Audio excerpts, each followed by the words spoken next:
Palácio Presidencial e Rússia assessora o assunto Educação Presidente da República, Dulce dos Santos Soares, se realiza atividade Aprenda ali Rússia conta a história. Atividade Aprenda ali Rússia conta a história realiza onde celebra uma consulta popular com estudantes Sira e município Liquissá.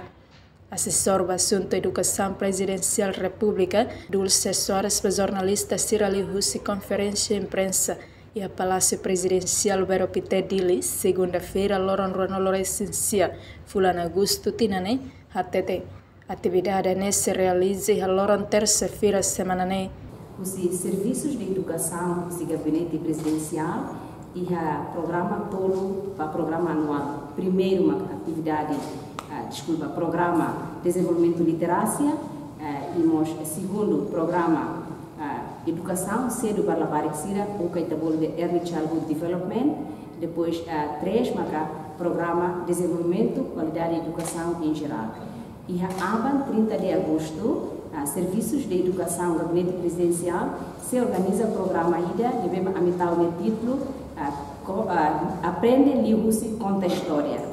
Então, o programa IDA se convida autor Sira, devemos que experiência durante o tempo de resistência, mas bem Sira Mosbara, aprende a ler a querer e a tempo de resistência e Sira Balomos, toico sai líder.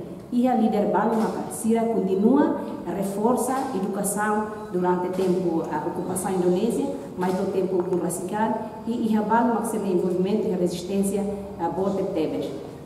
E tá rola atividade aprende livros conta a história, nessa meio gira a do continua reforça a qualidade de educação no Timor-Leste, nebema que tá recata. Rodala nidane o anhira estudante Sira Belerona diretamente com o autor Sira ajuda estudante Sira a tubele compreende e não nemos Sira mos bel ia interação autor Sira em momento neba e danemos tá no encata informação serne se mete litar estudante Sirnia Hanoi compara homos quando Sira aprende de sala lara nebema dela ruma ser tem que decor história serne ou que dela ruma ser professor mas tem que hanori basira então itahili dá ser nebema simples e não temos a vontade de livre estudantes a aprender. Entretanto, o orçamento do programa, mas Rússia e Unicef, muito $100 americano, Riunsan, Lorecen Rua, participa do programa, mas Rússia, estudante secundária e primária, em Atos Rua. Reportagem Selfie Ana Caet Domingues, Amaral Televisão, Timor Post.